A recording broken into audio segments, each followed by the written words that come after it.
आज तक हम देवसैनी एकादशी के नाम से ही जानते आए हैं।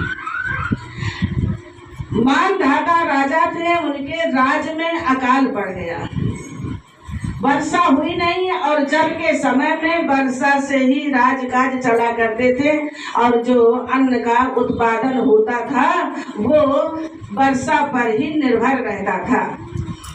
तो प्रजा बहुत दुखी थी। तो प्रजा एक दिन विचार करे, संगठन किया, कुछ जैसे बड़े बूढ़े लोग होते हैं, कुछ वरिष्ठ लोग एकत्रित हुए और कहा कि भाई ये देखो, जैसे पिता के कर्मों से संतान सुखी रहती है, ऐसे ही राजा के भी कर्मों से प्रजा दुखी और सुखी होती है। पिता के कर्मों से संतान दुखी और सुखी होती है, ऐसे ही राजा के कर्मों से ये प्रजा दुखी और सुखी होती है। इसलिए चलो राजा के पास चले और उनसे कहें कि भाई ऐसा क्या है कि जो हम इतनी पीड़ा को प्राप्त हो रहे हैं, जो कि वर्षा नहीं हो रही, हम अन्न से दुखी हैं, धन धान्य से दुखी हैं। और पहुंचे जब राजा से कहा तो राजा ने कहा कि भाई अपने समझ से मैंने विचार किया कि मैंने कोई ऐसा कार्य नहीं किया, क्योंकि ये सूर्यवंशी हैं और सूर्यवंश में राजा बड़े धर्मज्ञ होते थे, तत्वज्ञ होते थे, निष्काम भाव कर्म करने वाले होते थे, प्रजा का पालन बड़े अच्छे ढंग से पुत्रवत करते थे। तो मानधाता ने कहा कि मैंने कुछ ऐसा कार्य किया नहीं है, यद्यपि फिर भी दैव ये दुख दे रहा है, तो मैं संतों के शरण में जाता हूँ। तो संतों के शरण में महाराज गए और जब पहुंचे तो एक संत के शरण में दंडाकार होकर के प्रणाम किया, दंडवत किया और कहा कि महाराज मेरे राज्य में अकाल पड़ा हुआ है, वर्षा नहीं हो रही है, तो मैं क्या करूं और इसका कारण क्या है? मेरी प्रजा बहुत दुखी है।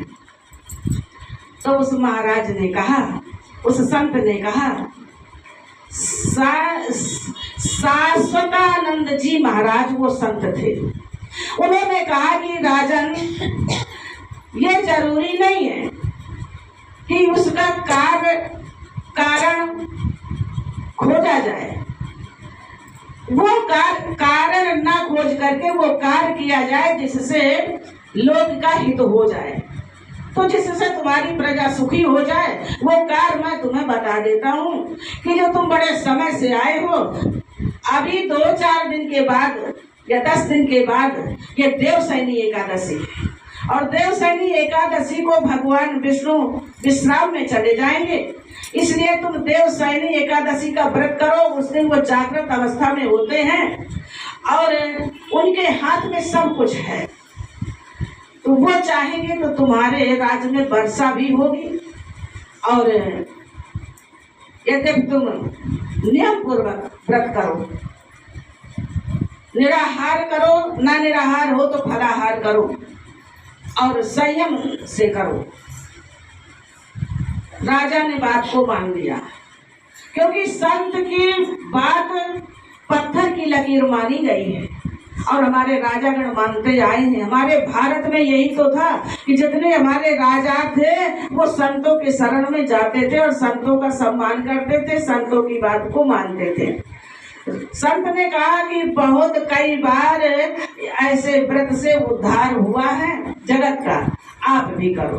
तो मानधाता राजा ने इस व्रत को किया, एकादशी देवसैनी एकादशी का व्रत किया, भगवान से प्रार्थना किया, नमन किया, वंदन किया और शरण में एक तरीके से उनके भगवान के चले गए। भगवान लक्ष्मी नारायण के मंदिर में जाकर के चतुर्भुजी परमात्मा हमारे नारायण श्री हरि जहाँ विराजित हैं, वहाँ जा करके उन्होंने अपने प्रजा के लिए उन्होंने दोनों हाथ फैला दिया और कहा कि अब तुम्हारे हाथ में है सब कुछ। आप मानोगे नहीं, भगवान कहते हैं, वेदा व्यास जी कहते हैं कि ऐसी वर्षा हुई कि सारे दुख दूर हो गए, सारी प्रजा हर्षित हो गई, हर्षोल्लास से भर गई और सारा जो है, क्योंकि आषाढ़ मास होता यही होता है मेन खेती के कृषि का जो प्रारंभिक बीज डालने का पृथ्वी में ये प्रथम मास होता है। इसी में जुताई बवाई सब होती है। सब हर्षित हो गए और सुंदर जो है कृषि करने का मार्ग खुल गया। वर्षा हुई, राजा भी हर्षित हुए। तो ये जो मास है ये बड़ा सुंदर महीना है और आज से मतलब कल से जो अब ये शुरू होगा तो ये हमारे देवादिदेव महादेव का ये महीना शुरू होगा। श्रावण मास जो होगा इसमें महादेव का जितना पूजन करो, जितना भजन करो, जितना जल तर्पण करो, व्रत करो, जल समर्पित करो, बहुत से रुद्राभिषेक करवाते हैं, सब कुछ ये महादेव के कितना भी कर लो जीवन कृतार्थ हो जाता है। इसमें इतना भक्ति करना चाहिए, इतना भक्ति भाव से अपने जीवन को कृतार्थ कर लेना चाहिए और करते हैं भक्तजन।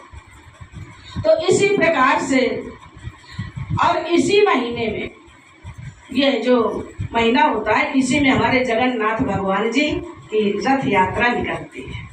बड़ी सुंदर ढंग से भक्तजन, इतना भीड़ होती है रथ यात्रा जब होती है कि दर्शनीय होता है। और उनकी जो गुलीचा मौसी जी हैं भगवान जगन्नाथ की, उनसे भी मिलने भगवान जगन्नाथ जी जाया करते हैं। भगवान जगन्नाथ की वैसे तो इतनी बड़ी कथा है कि 4-8 दिन 10 दिन या महीनों चले, लेकिन सोच में मैं थोड़ा से बताएं कि ये नील माधव के नाम से भगवान विराजित थे एक नीलांचल के जंगलों में। और एक कबीला था, उस कबीले का जो एक मुखिया था उसका नाम विश्व बसु था। वह विश्व बसु के हाथों में वो भगवान नील माधव की सेवा थी। वो नील माधव भगवान की सेवा किया करते थे। जब वो कहते थे तब कबीले के लोगों को वो दर्शन करवाते थे। ऐसे कबीले के लोग दर्शन नहीं कर पाते थे भगवान नील माधव का। एक गुफा जैसा स्थान था जिसमें जैसे हम तुलसी नहीं आंगन में बनाते गांव में, तो तुलसी चौरा एक होता है, ऐसा स्थान था गुफा के बीच में। उसमें नील माधव विराजित थे। नील माधव भगवान का आकार ऐसा था जैसे शालिग्राम भगवान होते हैं।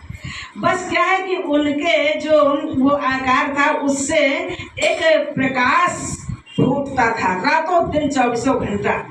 और वो प्रकाश इतना सुंदर होता था कि मानो नीलांबर, जैसे अंबर या आकाश नीले होते हैं ऐसे आकाश वर्ण का सुंदर सा वो प्रकाश प्रभासित रहता था, प्रकाशित रहता था रातों दिन। और करीब में पास ही में एक सुंदर सी नदी बहती थी जिस नदी का नाम रहता था वो अरुंधति। अरुंधति नाम की वो नदी बहती थी। अब वो कबीले के लोग बहुत प्रसन्न थे उस नील माधव भगवान की, वो रक्षा करते थे कि यार कोई आ ना पाए। एक दिन आकाशवाणी हुई कि एक राजा आएगा और ये नील माधव भगवान को चुरा के ले जाएगा। तो वो और चौकीदारी बढ़ा दिया, पहरा बढ़ा दिया। लेकिन जब होना होता है तो वह हो ही जाता है। आज जो जगन्नाथपुरी के राजा थे उनको स्वप्न हुआ कि आप मुझे प्राप्त करें और यहाँ लाएं जगन्नाथपुरी में, तो लोक हित होगा, लोक कल्याण होगा हमारे दर्शन से। तो राजा बड़े धर्मज्ञ थे और उस प्रयास में लग गए, धर्म कार्य में लग गए, तपस्या में लग गए। उनका एक भाई था जिसका नाम विद्यावती था और उनकी जो पत्नी थी उनका नाम गुलीचा था। अब वो तपस्या करते करते बहुत समय बीता, राजा हताश हो गया। तो एक दिन स्वप्न आया कि हताश ना हो, निराश ना हो, और ये एक पंखी, मोर पंखी तुम्हारे हाथ में आएगी और वो जिस दिशा को जाएगी उसी दिशा में खोजना। तो जैसे माता जनक नंदिनी की खोज नहीं हुई थी, ऐसे भगवान नील माधव की खोज के लिए आज राजा ने भेजा मंत्रियों को और अपने भाई को। तो जब राजा के हाथ में वो मोर पंखी आई और वो उड़ी तो उसी कबीले की ओर उड़ के गई, नीलांचल की ओर। महाराज ने सबको कहा कि भाई जाओ इस दिशा में, और अपने छोटे भाई अनुज को, विद्यावती को भी कहा। विद्यावती ने कहा महाराज निराश मत होना, मैं खोज कर ही आऊंगा। यदि वापस आऊंगा तो नील माधव को भगवान को लेकर के ही आऊंगा। चले गए। बहुत घना जंगल था, चलते चलते चलते इतना घना जंगल कि उसको एक सिंह ने यानी कि शेर ने बहुत बुरी तरीके से घायल कर दिया विद्यावती को। और सारे लोग लौट आए, महाराज कहीं नीलमाधव हमें नहीं मिले। राजा ने कहा कि कोई बात नहीं, अभी मेरा भाई नहीं आया, अभी मेरे में निराशा नहीं है। अब भाई उधर अचेत पड़ा हुआ है, तब तक वो कबीले की एक कन्या जिसका नाम था ललिता वहां पहुंच गई। और पहुंची तो देखा क्या कि ये नवयुवक है और अचेत पड़ा है और बड़े इसके लुहाने वाले पंजों से शेर ने आहत किया है। तो वो अपने पिता को बुलाया, विश्ववसु को, और उठा के दोनों लोग अपने कबीले में ले गए, उसका उपचार किया तो होश आ गया। अब घायल है तो क्योंकि मलहम पट्टी करते करते पहले के समय में क्या होता था, घास पत्ती से ही औषधि बनाई जाती थी। तो घास पत्ती की औषधि में महीनों लग जाते थे। तो महीने 2 महीने 4 महीने जब वह बिल्कुल पूर्णतः स्वस्थ हो गए, तब उन्होंने कारण पूछा तो उन्होंने कहा कारण कुछ नहीं, हम आते आते यहाँ और ऐसा कुछ ये विधान बन गया तो हम अचेत हो गए। तो उन्होंने विश्वास कर लिया कि राही है कोई, बड़ा सुंदर है और बड़ा प्रेम और सात्विक स्वभाव वाला है और बड़ा सीधा साधा है। तो वो जो पुत्री थी जिसका नाम ललिता था, तो वो विद्यावती से प्रेम करने लगी। तो पिता से बताया, देखिए कितना सुंदर हमारे सनातन धर्म में हमारे जो है, देखो कबीलों की भी कन्याएं जो होती थी ऐसे, वो भी कितना अनुशासन होता था कि अपनी बात को अपने पिता से बताया। माता थी नहीं उसकी, तो पिता से बताया। तो पिता ने विद्यावती को बुलाया और कहा कि देखो, एक तो हमारे कबीले के बेटी कबीले में ही बाड़ी ग्रह संस्कार होता है, तुम बाहर के हो यद्यपि, लेकिन अब तुम इतने दिन से इसमें रह रहे हो और हमारी जो कन्या है वो आपको चाहने लगी है, तो क्या तुम भी उसको चाहते हो, स्वीकार करोगे? तो वो एक क्षण मात्र के लिए बिल्कुल समाधि में चले गया विद्यावती और नीलमाधव को ध्यान करने लगा और कहा कि हे भगवान, इस कन्या को भी चाहता हूँ और नहीं भी चाहूँ तो इस कन्या के बिना सहयोग के मैं आपको प्राप्त नहीं कर सकता, इसलिए क्या करूँ, झूठ बोल दूँ? और अंदर से वो प्रेरणा हुई कि बोल दो।